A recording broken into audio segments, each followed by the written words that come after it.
आइए सुनते हैं मुंशी प्रेमचंद की लिखी एक बहुत ही रोचक कहानी जो एक ही घटना पर अलग अलग लोगों की मानसिकता बताती है।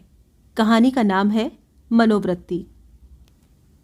एक सुंदर युवती प्रातःकाल गांधी पार्क में बिल्लौर के बेंच पर गहरी नींद में सोई पाई जाए, ये चौंका देने वाली बात है। सुंदरियां पार्कों में हवा खाने आती हैं, हंसती हैं, दौड़ती हैं, फूल पौधों से खेलती हैं, किसी का इधर ध्यान नहीं जाता। लेकिन कोई युवती रविश के किनारे वाले बेंच पर बेखबर सोए, ये बिल्कुल गैर मामूली बात है, अपनी ओर बलपूर्वक आकर्षित करने वाली।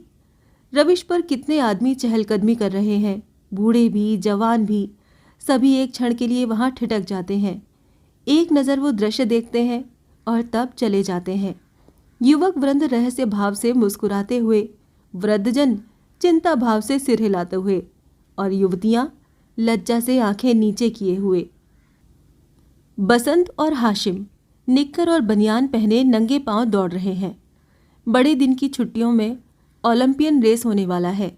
दोनों उसी की तैयारी कर रहे हैं। दोनों इस स्थल पर पहुंचकर रुक जाते हैं और दबी आंखों से युवती को देखकर आपस में ख्याल दौड़ाने लगते हैं।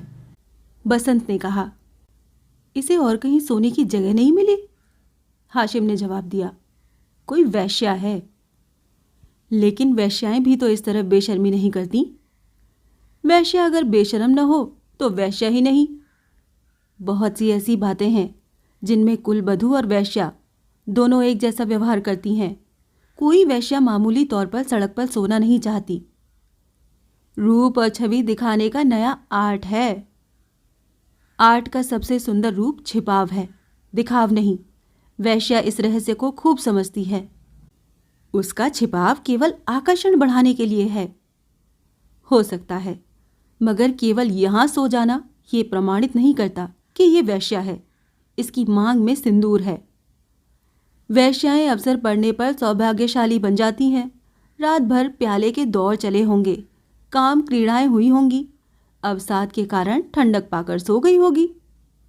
मुझे तो कुलवधू सी लगती है। कुलवधू पार्क में सोने आएगी? हो सकता है घर से रूठ कर आई हो।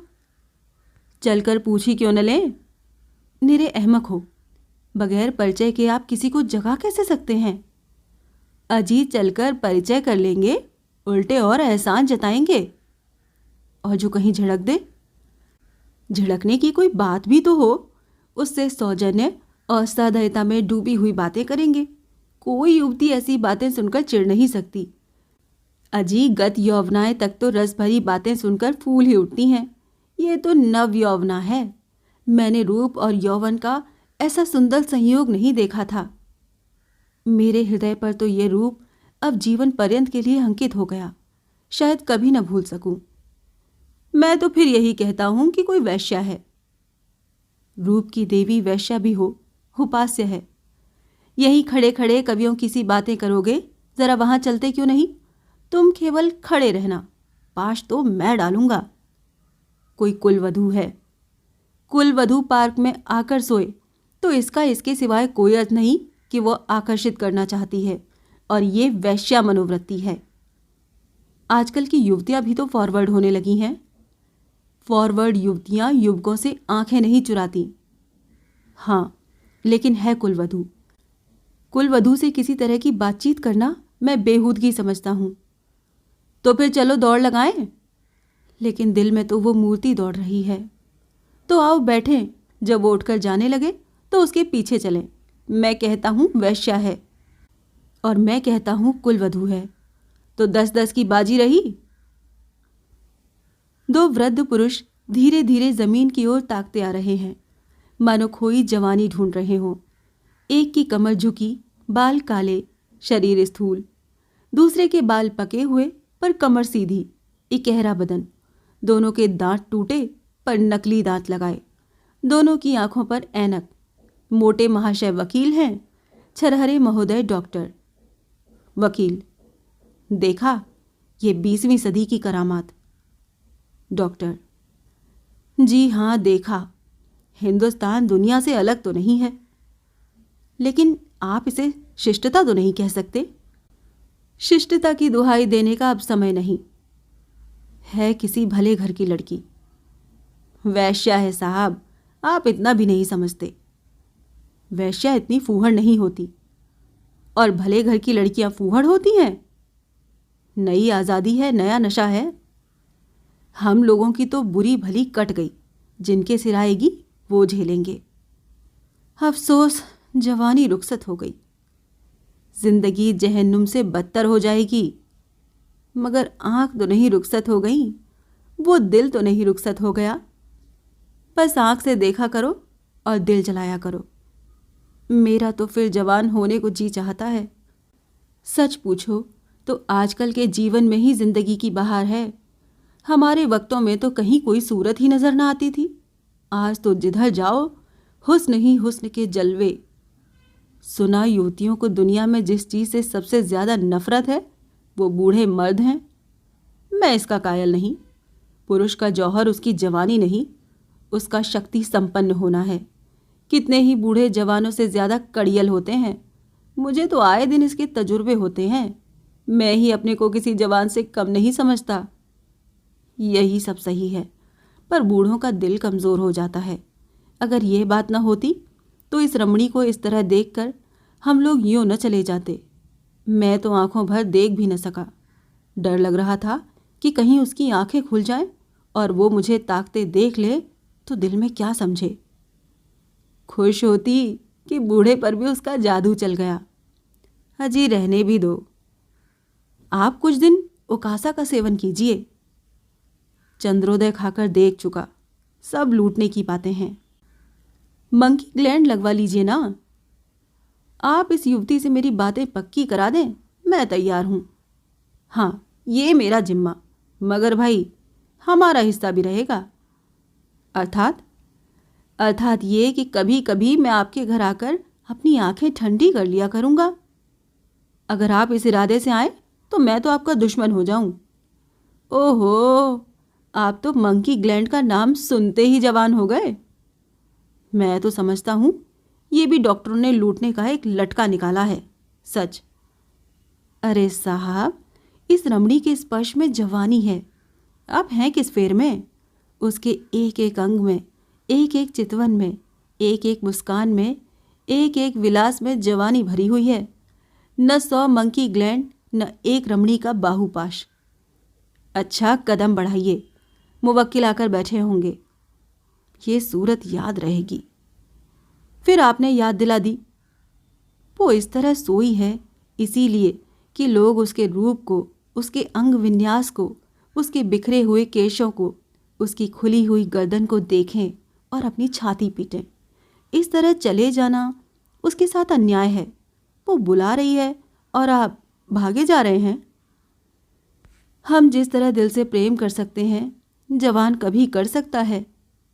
बिल्कुल ठीक। मुझे तो ऐसी औरतों से साबिका पड़ चुका है जो रसिक बूढ़ों को खोजा करती हैं। जवान तो छिछोरे, उच्छृंखल, अस्थिर और गर्वीले होते हैं। वो प्रेम के बदले में कुछ चाहते हैं। यहाँ निस्वार्थ भाव से आत्मसमर्पण करते हैं। आपकी बातों से तो दिल में गुदगुदी हो गई। मगर एक बात याद रखिए, कहीं उसका जवान प्रेमी मिल गया तो मिला करे। यहाँ ऐसों से नहीं डरते। आपकी शादी की कुछ बातचीत थी तो? हाँ थी, मगर अपने ही लड़के जब दुश्मनी पर कमर बांधें तो क्या हो। मेरा बड़ा लड़का यशवंत तो मुझे बंदूक दिखाने लगा। ये जमाना भी खूब है। अक्टूबर की धूप तेज हो चली थी। दोनों मित्र निकल गए। 2 देवियां, एक वृद्धा, दूसरी नवयौवना, पार्क के फाटक पर मोटर से उतरी और पार्क में हवा खाने आई। उनकी निगाह भी उस नींद की मारी युवती पर पड़ी। वृद्धा ने कहा, बड़ी बेशरम है। नवयौवना ने तिरस्कार भाव से उसकी ओर देखकर कहा, ठाठ तो बड़े घर की देवियों के हैं। बस ठाठ ही देख लो, इसी से मर्द कहते हैं स्त्रियों को आज़ादी नहीं मिलनी चाहिए। मुझे तो कोई वैश्या मालूम होती है। वैश्या ही सही, पर उसे इतनी बेशर्मी करके स्त्री समाज को लज्जित करने का क्या अधिकार है? कैसे मजे से सो रही है, मानो अपने घर में है। बेहयाई है। मैं पर्दा नहीं चाहती, पुरुषों की गुलामी नहीं चाहती, लेकिन औरतों में जो गौरवशीलता और सलज्जता है उसे नहीं छोड़ना चाहती। मैं किसी युवती को सड़क पर सिगरेट पीते देखती हूँ तो मेरे बदन में आग लग जाती है। उसी तरह आधी छाती का जम्फर भी मुझे नहीं सुहाता। क्या अपने धर्म की लाज छोड़ देने से ही साबित होगा कि हम बहुत फॉरवर्ड हैं? पुरुष अपनी छाती या पीठ खोले तो नहीं घूमते। इसी बात पर बाई जी, जब मैं आपको आड़े हाथों लेती हूँ तो आप बिगड़ने लगती हैं। पुरुष स्वाधीन है, वो दिल में समझता है कि मैं स्वाधीन हूँ। वो स्वाधीनता का स्वांग नहीं भरता। स्त्री अपने दिल में समझती है कि वो स्वाधीन नहीं है, इसीलिए वो स्वाधीनता का ढोंग करती है। जो बलवान है वो अकड़ते नहीं, जो दुर्बल हैं वही अकड़ दिखाते हैं। क्या आप उन्हें अपने आंसू पोंछने के लिए इतना अधिकार भी नहीं देना चाहती? मैं तो कहती हूँ, स्त्री अपने को छिपाकर पुरुष को जितना नचा सकती है, अपने को खोलकर नहीं नचा सकती। स्त्री ही पुरुष के आकर्षण की फिक्र क्यों करे? पुरुष क्यों स्त्री से पर्दा नहीं करता? अब मुंह न खुलवा मीनू, इस छोकरी को जगाकर कह दो जाकर घर पर सोए। इतने आदमी आ जा रहे हैं और निर्लज्ज टांग फैलाई पड़ी है। यहां इसे नींद कैसे आ गई? रात कितनी गर्मी थी बाई जी, ठंडक पाकर बेचारी की आंख लग गई होगी। रात भर यहीं रही है, कुछ कुछ बदती हूं। मीनू युवती के पास जाकर उसका हाथ पकड़कर हिलाती है। यहां क्यों सो रही हो देवी जी? इतना दिन चढ़ाया, उठकर घर जाओ। युवती आंखें खोल देती है। ओह, इतना दिन चढ़ाया? क्या मैं सो गई थी? मेरे सिर में चक्कर आ जाया करता है। मैंने समझा शायद हवा से कुछ लाभ हो, तब यहाँ आई, पर ऐसा चक्कर आया कि मैं इस बेंच पर बैठ गई। फिर मुझे कुछ होश ही न रहा। अभी मैं खड़ी नहीं हो सकती। मालूम होता है कि मैं गिर पड़ूंगी। बहुत दवा की पर कोई फ़ायदा नहीं होता। आप डॉक्टर श्यामनाथ को जानती होंगी, वो मेरे ससुर हैं। युवती ने आश्चर्य से कहा। अच्छा, वो तो अभी इधर ही से गए हैं। सच? लेकिन मुझे पहचान कैसे सकते हैं? अभी मेरा गौना नहीं हुआ है। तो क्या आप उनके लड़के बसंत लाल की धर्म पत्नी हैं? युवती ने शर्म से सिर झुकाकर स्वीकार किया। मीनू ने हंसकर कहा, बसंत लाल तो अभी इधर से गए हैं। मेरा उनसे यूनिवर्सिटी का परिचय है। अच्छा, लेकिन मुझे उन्होंने देखा कहाँ है? तो मैं दौड़कर डॉक्टर को खबर दे दूं? जी नहीं, मैं थोड़ी देर में बिल्कुल अच्छी हो जाऊंगी। बसंत वहीं खड़ा है, उसे बुला दूं? जी नहीं, किसी को न बुलाइए। तो चलो, अपनी मोटर पर तुम्हें घर पहुंचा दूं। आपकी बड़ी कृपा होगी। किस मोहल्ले में? बेगमगंज, मिस्टर जयराम दास के घर। मैं आज ही मिस्टर बसंत से कहूंगी। मैं क्या जानती थी कि वो इस पार्क में आते हैं। मगर आप कोई आदमी तो साथ ले लिया होता। ये थी मुंशी प्रेमचंद की लिखी कहानी मनोवृत्ति।